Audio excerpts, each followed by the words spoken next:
Shalom, shalom, Yasharala. It's your brother Mashayah coming at y'all with a quick edifying video through the power and spirit of Yahweh, Bahashem, Yahweh Shai, Bahashem Rokakwadash. So I want to go into this video going into what does post-traumatic slave syndrome mean.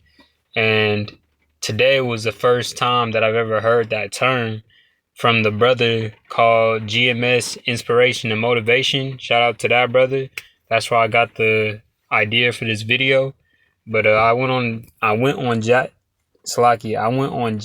GPT and I typed in what does post-traumatic slave syndrome mean, and it says post-traumatic slave syndrome, or PTSS, is a concept developed by Dr. Joy DeGruy,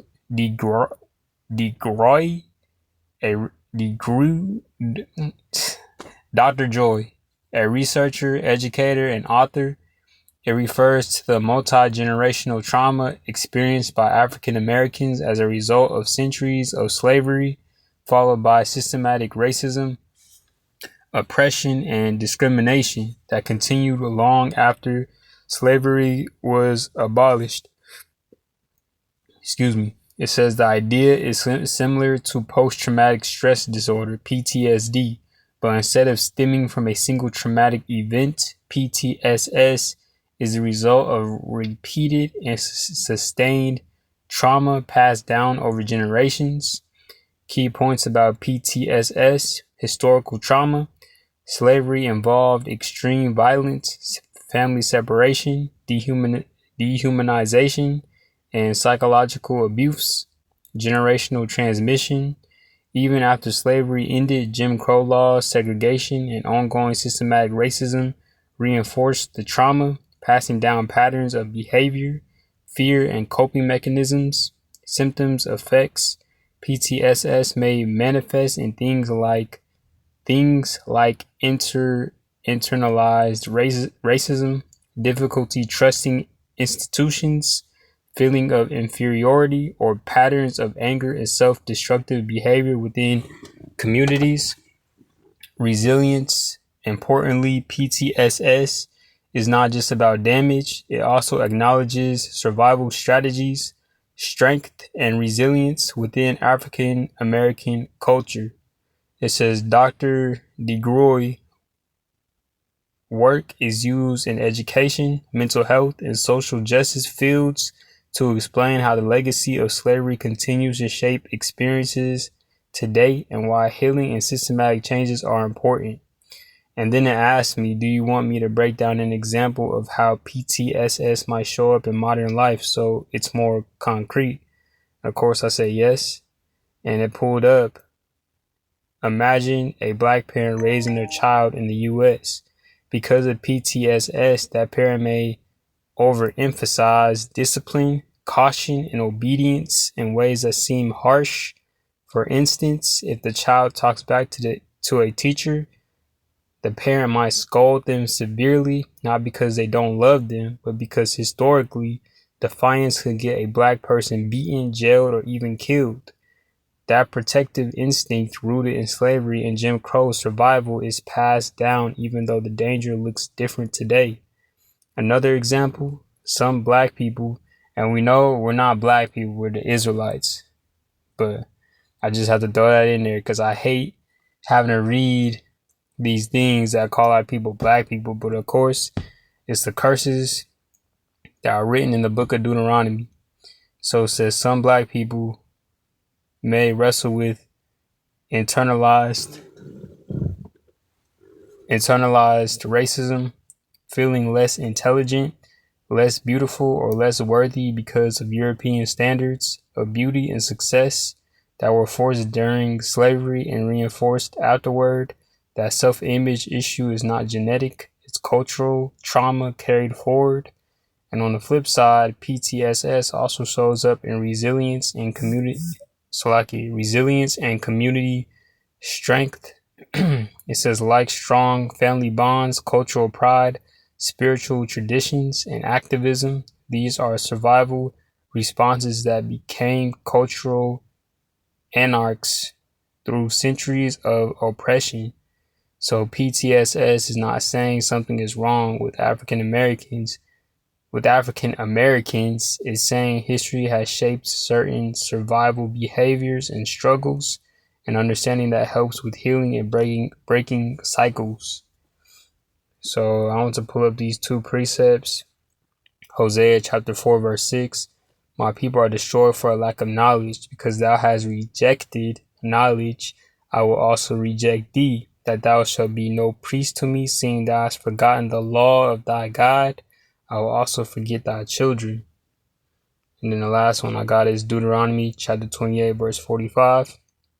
And it says, moreover, all these curses shall come upon thee, and shall pursue thee, and overtake thee, till thou be destroyed, because thou hearkenest not unto the voice of Yahweh Bahashem Yahushai, thy power to keep his commandments and his statutes, which he commanded thee.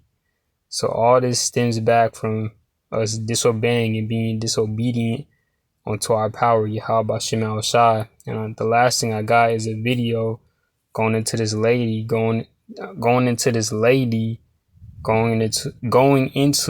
Salakia, going into what post-traumatic slave syndrome is. And I'm gonna let it play through. It's only 10 minutes. This is for educational purposes only. I don't make no money off of this video. I just gotta throw that in there just in case YouTube wanna get stupid. And let's play it. Now, what we have to understand about that is they had laws, once again, to deal with. How about all these babies running around, that half, with the master's children and all that? You know how they had to make us 3/5 human or 5/5, whatever they did, and we weren't all human, right? And what do you do with all these, quote, mulattoes? You know what a mulatto is. And it's interesting because a mulatto comes from the word mulus, which is where you get the word mule. And a mule, of course, is the offspring of a jackass and a horse, which means that you have a different species. So people that call him mulatto really confuse me. Call themselves mulatto. You're calling yourself a mule. But that's what they say. I am, so I must be what I am. Right? So you're looking at this whole notion. How do we square this up? And why? What happened when all of these masters, all these white men would go out to the barn with the woman and all that? What happened? Why did they have to square in court how much made a person black and how much made them white? Why did that become an issue? Only one reason: inheritance. Who's going to have the right to inheritance? They can't have the right to inheritance. It's the object. Okay? It's always about that. So now I had to start taking a look at certain behaviors of African Americans, particularly, of course, my focus was African American males. Now, we know that those who have the highest homicide rate is who? African American males have the highest homicide rate. Okay? Who has the highest suicide rate? That's right. So European males have the highest suicide rate. Now, I think that's interesting. That's an interesting statistic. Now, let me explain to you what that means clinically. If you come into me, now first of all, tell me what depression looks like, because usually people that commit suicide are what? They depressed. They ain't happy about something. Matter of fact, they ain't happy about a lot. So they ain't happy. How does that look? How does depression look? They have the little things on television commercials that let you know what depression. What do it look like? They're sad. They're sad. They lost of appetite. Withdrawn. People start giving stuff away, right? They do all that kind of stuff. They get teary. They sleep a lot. Well, okay, you got all the symptoms. That's a depressed person. They come into therapy. You got to work with them, right? You got to try to help them. That's interesting because we try to help that person because we want them to want to do what? To live. We want them to want to live. And there all of these therapies are around it. So now you got a person that's homicidal. He comes into therapy. Now, why would a person be homicidal? They look at him and they go, well, they're antisocial personality. People have behavior, they act out, compulsive behavior. They're eventually labeled a sociopath. Guess what? You can't cure a sociopath. They ain't curable. So what can you do with them? You lock them up. That's real simple. You know, the prisons is a system that's working. It's a growing, booming business, and we got the folks we need to put in there. Because they're sociopaths. You can't cure them, you can't fix them, so you just put them in an institution. And the moment they go into therapy, they get with the white therapist, they go, he's a homicide. Okay, gotta go. Straight to the institution. Whereas other youth who have the other behaviors, they don't have to go to institutions. They first go to treatment facilities where everybody try to help them. But the black one with the same symptomology goes to a corrective institution. Got the statistics on it. Carl Bell looked at it and said, this is what they do to these children. Okay, now, I want you to look real closely at this, and I'm going to use your example. An example that I actually used it before I even been to Brooklyn. I never was in Brooklyn. But since I've been in Brooklyn, it has a whole lot more meaning to me when I use this example. What do you call an African-American male, between 22 and 25, decides to go to a bar, frequented by off-duty police officers, takes with him his gun, and starts a brawl? What do you call that? I call that suicide. That's what I call that, suicide. But it doesn't look like sad, teary, weepy, can't sleep, write the note and blow my brains out. It doesn't look like that. Because you see, we have something called invited suicide. I'm going to invite it. Because you see, I can't go out like a punk. I got to go out large. I'm going out large because I ain't going out like a punk. I ain't going to be in the back room somewhere whining and crying and pulling a trick. I'm not going to do that. It's not culturally acceptable. But you know what? I'm depressed. It's called an active depression. Yeah, go into that. Okay, it's an active depression, which means it doesn't look like the depression that's in the DSM. So now when I come in, tell me how different you're going to treat me if you think my diagnosis is depression versus sociopath. It's depression versus antisocial. That's not what you're looking at. It's not a homicidal person. It's a suicidal person. Case in point, in my community, we have what is called a Portland House of Emoji. I work with Emoji for a number of years. It's a residential program for kids who are gang involved, whatever, gang affiliated, want to be a gang, all of that, whatever it is. Because I always wonder how they can even say gang affiliated, gang associated. Your brother is in a gang. Does that mean you're gang associated, gang affiliated? What does that mean? That's my brother. You know, they don't even know what. We got to put him in some kind of label. I said, well, he lives with him. What are you going to do? You think when people want to hurt him, he's going to ignore it because he doesn't want to be in the gang? You know, he's going to help his brother. So, you know, they don't know because they always got to put people in a box because you got to do what to them? Measure them. Right. So they didn't know where to put them. We call it family. I don't know. So now, we have this active depression. So now we're misdiagnosing the whole thing. These two brothers that I know that run the House of Moja, they're two identical twins. They served time in prison. They're both in recovery. Both of their name is Johnny. They're identical twins. Both of them named Johnny. Go figure. I don't know. Daddy must have liked the name. So what happens with them is they both run up on the House of Moja. So they decided just so you could just differentiate. One's called Biggie. They call one Biggie. Biggie is coaching. That's how you do it. So now Biggie is in front of one of the local black high schools. And there's a fight that breaks out. These two young brothers are out in front of the school. One is 19, one is 16. The one that's 19 has pulled the gun on the one that's 16. You know, the crowd thins out. Johnny's there going, look, you know, he was preaching, look, you know, brothers, we don't want to do this. You don't want to do this. This we can't keep killing you. We go through the whole thing, and they ain't looking at him. Guy hits the gun, points it, pulls the trigger, and a jam. The gun jam. Which is, in my sense, the time to run from the heavens are saying, go, run. We spared you, right? The kid stands there, throws his hands back, like this, right?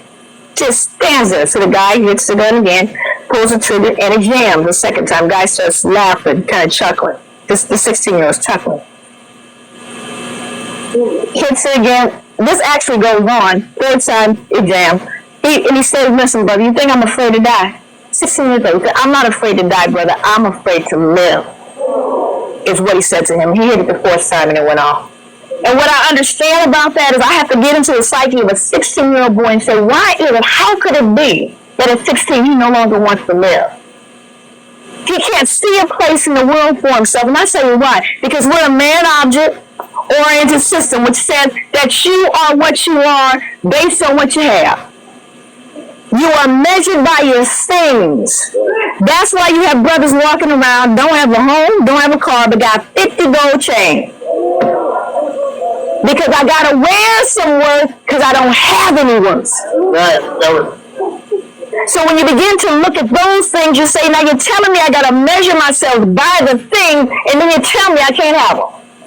You bar every way that I have to get the thing, and you tell me I'm nobody if I don't have it.